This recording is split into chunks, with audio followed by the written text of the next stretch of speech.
आज हम डाबर इंडिया के बारे में बात करेंगे। अभी इसकी जो प्राइस है वो 485 रुपीज़ है एंड डे लो में ये 479 का लो लगा चुका है। अगर 5 डे में देखें तो ये 2.77% का ग्रोथ है एंड 1 मंथ 0.11%।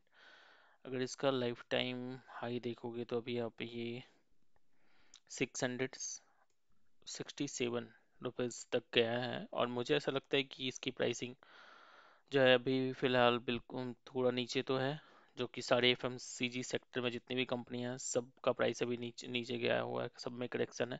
बट अगर ऑल टाइम हाई देखोगे इसका तो 667 रुपीज़ है और वहाँ से ये अराउंड 27.35% डाउन है।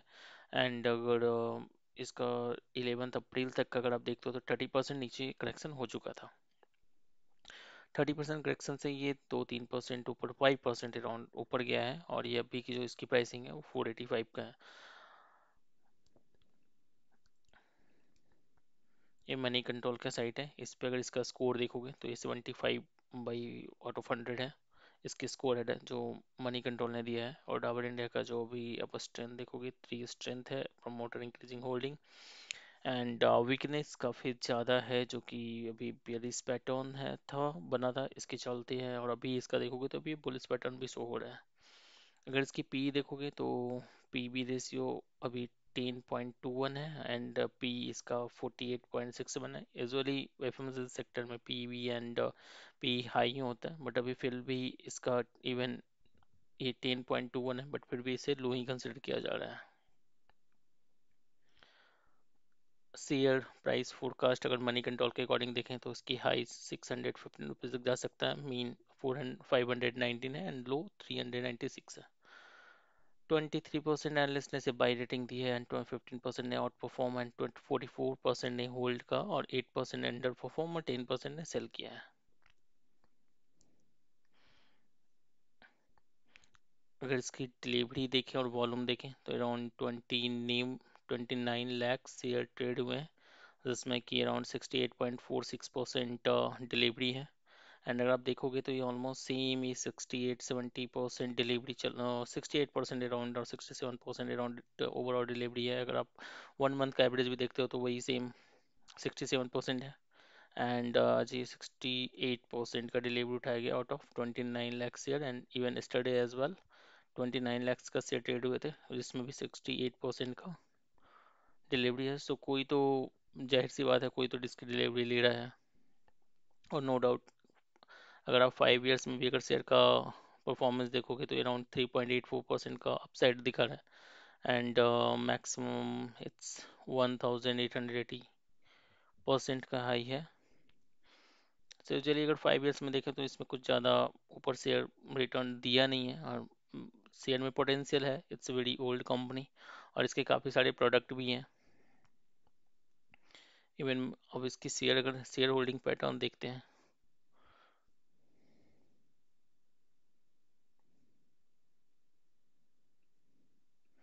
इसका शेयर होल्डिंग पैटर्न में अगर आप देखोगे तो ये प्रोमोटर्स की होल्डिंग 66.26 और 66.28 अराउंड है। सो लास्ट का में 0.01 का प्रमोटर्स की होल्डिंग वैसे उतनी तो ज़्यादा इंक्रीज नहीं हुई है, दैट्स ए वेरी नेग्लिजिबल ही है। एफआई की होल्डिंग डिक्रीज हुई है फ्रॉम अगर 20 मार्च 2024 से अगर कंपेयर करें सो इट्स 15.83 से लेके ये भी 12.68 है। तो एफआई की काफ़ी आउटफ्लो हुआ है इस शेयर में। बट डीआई की अगर आप देखते हो तो डीआई 12.56 से ये वापस 15.69% तक पहुंचा है। दैट मीन्स लाइक जो भी आउटफ्लो हुआ है एफआईआई के थ्रू वो डीआईए में इनफ्लो में आया है। पब्लिक पैटर्न का अगर होल्डिंग देखते हैं तो ये काफ़ी कम है, 4.03 4.19 और 4 पॉइंट अगेन ये 4.19 है।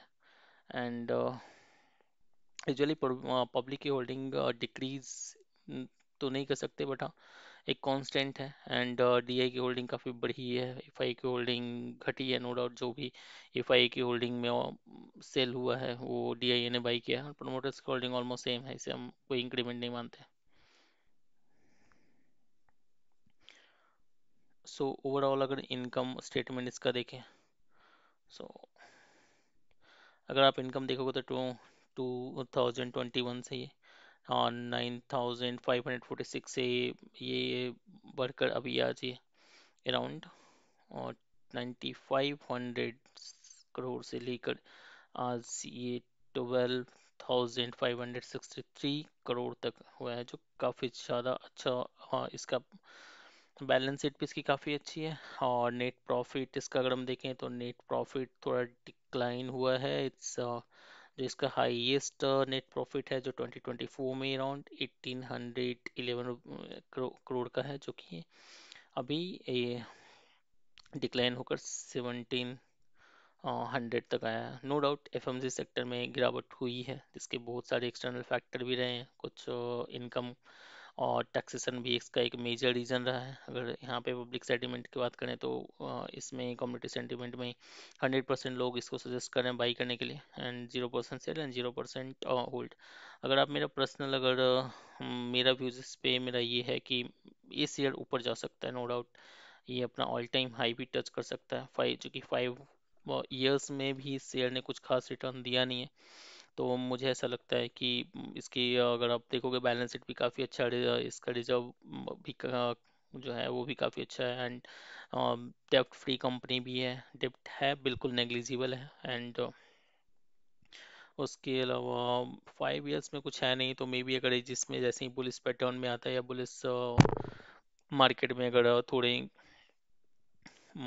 बुलिस पैटर्न आता है अगर, देन मोर प्रोबेबली और एफएमसीजी सेक्टर अगर रिकवर करता है तो बहुत ज़्यादा चांसेस है कि अपना ऑल टाइम हाई को ये टच कर सकता है 661 की, बिकॉज मोटर्स होल्डिंग भी इसमें सेम टू सेम रहे हैं। एफआईए की आउटफ्लो हुई है तो वो सारे ही पूरे इंडियन मार्केट से एफआईए तो आउटफ्लो किया ही है, नो डाउट। काफ़ी फ्रॉम सितंबर 2024 से कंटिन्यू वही पैटर्न चलता आ रहा है, एंड डीआई की होल्डिंग काफ़ी ज़्यादा है, नो डाउट। वो भी डीआई ने अपनी होल्डिंग बढ़ाया भी है।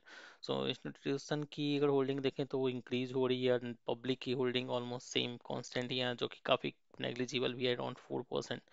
सो डेफिनेटली अगर इसमें अगर अप ट्रेंड आता है, सो डेफिनेटली ये ऑल टाइम हाई तो टच करना चाहिए, एटलीस्ट 600 तो टच करेगा ही करेगा।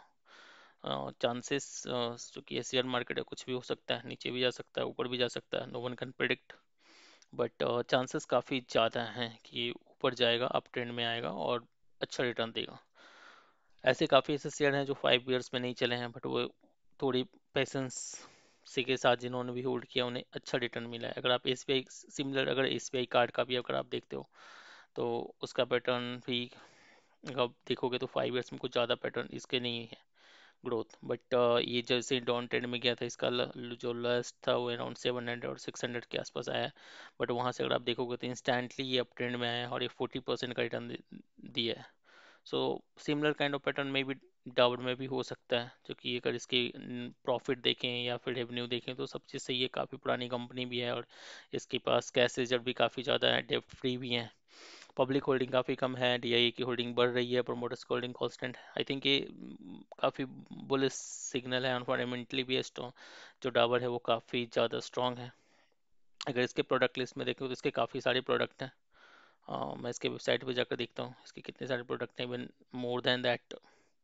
काफ़ी प्रोडक्ट इसके काफ़ी पॉपुलर भी हैं, जो basically most of the product जो है वो आयुर्वेदिक प्रोडक्ट ही हैं, एंड वो इसके एक काफ़ी प्लस पॉइंट भी है। बट इसमें सबसे बड़ा प्रॉब्लम जो इस शेयर में है कि इसके कोई भी ऐसे प्रोडक्ट ऐसे नहीं है जो प्रीमियम सो होते हैं, जो यूथ में काफ़ी ज़्यादा पॉपुलर हो। I think that's a major reason behind it. और इसका जो सबसे ज़्यादा यहाँ पे अगर देख रहे हो, अगर इसकी जो ब्रांड है डाबर लाल तेल, हनी टच, वाटिका, पुदीना, पुदीना तो काफ़ी पॉपुलर हर घर में होता है, एंड रेड पेस्ट, आंवला, डाबर च्यवनप्राश वो भी काफ़ी ज़्यादा पॉपुलर है। फिलहाल आज के जेनजेड तो च्यवनप्राश का यूज़ कम ही करते हैं हम लोग, बट हाँ पहले के टाइम में च्यवनप्राश की सेलिंग काफ़ी ज़्यादा हुआ करता था। अगर इनके ब्रांड को देखें, बेबी डाइपर भी ये मैन्युफैक्चर करता है। ये है इसके डाबर लाल तेल।